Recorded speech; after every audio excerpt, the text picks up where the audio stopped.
আজকে আমি আপনাদেরকে অনিয়ন রিংস বানিয়ে দেখাবো। অনিয়ন রিংস এর জন্য এখানে প্রথমত আমি 3টা পেঁয়াজ ছুলে তারপর বড় বড় করে রিং বানিয়ে নিয়েছি। একটু মোটা মোটা করে রিংগুলো কেটেছি আমি। একটু লক্ষ্য করলেই দেখতে পারবেন কতটুকু মোটা আমি কেটেছি। তো এখানে আমি 3টা অনিয়ন কেটে নিয়েছি। আর আমার এখানে যা যা লাগতেছে আমি এক এক করে দেখিয়ে দিচ্ছি। এখানে আমি ব্রেড ক্রাম্ব নিয়েছি হাফ কাপ। এখানে আমি লিকুইড দুধ 1 টেবিল চামচ নিয়েছি। এখানে আমি হাফ কাপ আটা রেখেছি। এখানে আমি একটা ডিম নিয়েছি। এখানে আমি অনিয়ন রিংস এর জন্য 3টা চিজ রেখেছি। এখানে আমি হাফ চামচ লবণ দিয়ে দেব। এখানে আমি রসুন পেস্ট হাফ চামচ রেখেছি। এখানে আমি কর্নফ্লাওয়ার নিয়েছি 1 টেবিল চামচ। আর আমি এখানে গোলমরিচ দিয়ে দেব। এখানে টেস্টিং সল্ট আছে, এখান থেকে আমি 1/4 চামচ দিয়ে দেব। তো দর্শক চলুন দেখিনি কিভাবে আমরা অনিয়ন রিংসটা বানিয়ে নেব।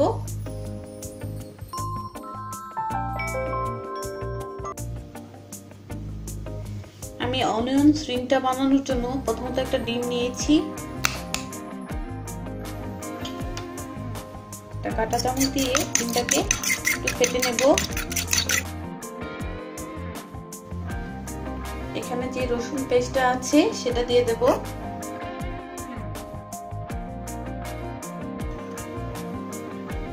এখানে যে দুধ আমি নিয়েছি সেটা দিয়ে দেব।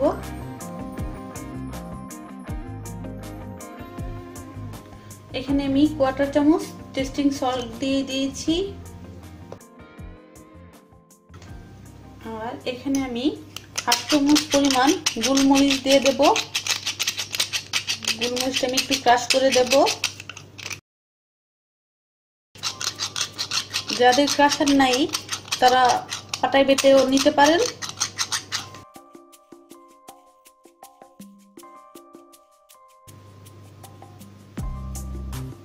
এখানে আমি হাফ কাপ আটা নিয়েছিলাম, সেই হাফ কাপ আটা আমি এখানে নিয়ে নিয়েছি। 1 টেবিল চামচ আমি কর্নফ্লাওয়ার যেটা নিয়েছিলাম সেটা দিয়ে দেব। দেওয়ার পর ভালো করে এটাকে মিক্স করে নেব।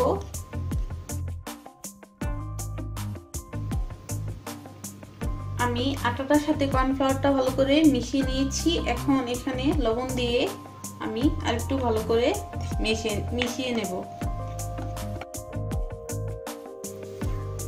আমি এখানে চিজটা নিয়েছি।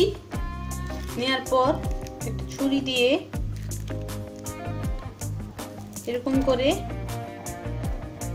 কেটে নেব।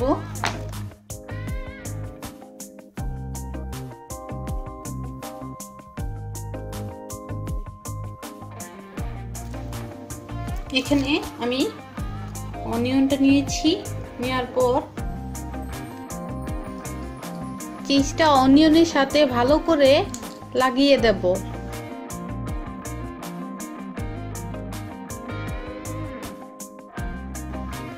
এখানে আমি একটা অনিয়ন্স করে নিয়েছি। এরকম ভাবে আমি সবগুলো করে নেব। আমি রিংগুলো বানিয়ে নিয়েছি। ফ্রিজের নরমালে আমি 1 ঘন্টার জন্য রিংগুলোকে রেখে দেব। তাহলে 1 ঘন্টা পর দর্শক ফিরে আসছি। ফ্রিজের নরমালে 1 ঘন্টা কিন্তু অনিয়নগুলো এরকম ভাবে রেখে দিয়েছি। এখন 1 ঘন্টা আমার হয়ে গিয়েছে। এখন আমি এখানে যে ডিম পেস্টটা রেখেছি তার মধ্যে একটা অনিয়ন আমি দিয়ে দেব। দেওয়ার পর একটু ভালো করে ডিমের সাথে লাগিয়ে নেব।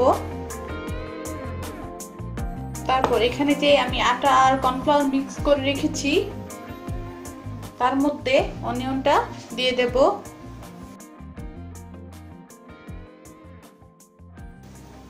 দেওয়ার পর আমি আবার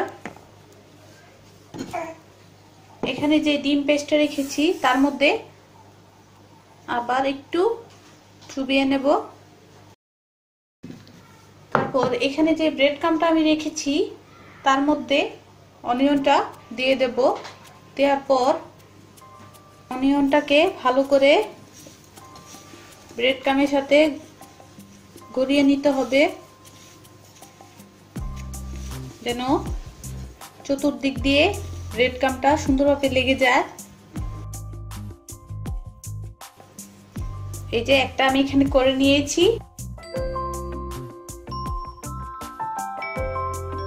এখানে একটা বানিয়ে নিয়েছি, তাহলে আমি সবগুলো এরকম ভাবে করে বানিয়ে নেব।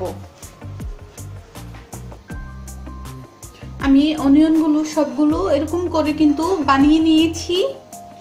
আমি চুলার মধ্যে একটা প্যান বসিয়ে এখানে পর্যাপ্ত পরিমাণ তেল দিয়ে দিয়েছি। মূল কথা হয়েছে অনিয়নগুলো ডুবো তেলে ভাজতে হবে। প্রায় গরম হয়ে আসছে, এখন আমি একটা একটা করে অনিয়ন দিয়ে দেব।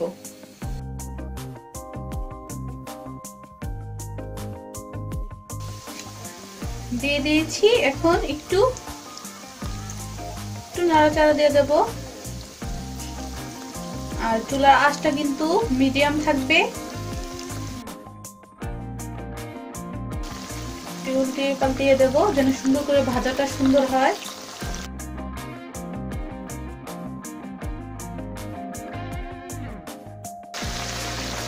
এরকম ভাবে আমি উল্টিয়ে পাল্টিয়ে 5 মিনিট ভেজে নেব। এই অনিয়নগুলো 5 মিনিট উল্টিয়ে পাল্টিয়ে ভেজে নিয়েছি, আর সুন্দর কিন্তু এই যে কালার এসেছে। এখন আমি একটা ঝাঁঝরির মধ্যে অনিয়নগুলো তুলে নেব।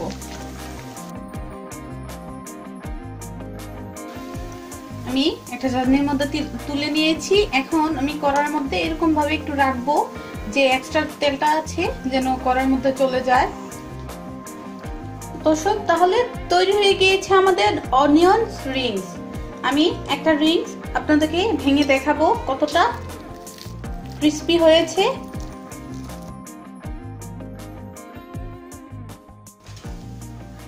আমার রেসিপিটি যদি আপনাদের পছন্দ হয়ে থাকে নিশ্চয়ই একটা লাইক দেবেন, আর আমার পরবর্তী রেসিপির জন্য অবশ্যই আমার চ্যানেলটি সাবস্ক্রাইব করবেন যেন আমি যেই রেসিপিটি দেই না কেন সঙ্গে সঙ্গে পেয়ে যান। আর আমার রেসিপিটি দেখার জন্য আপনাদেরকে সবাইকে ধন্যবাদ।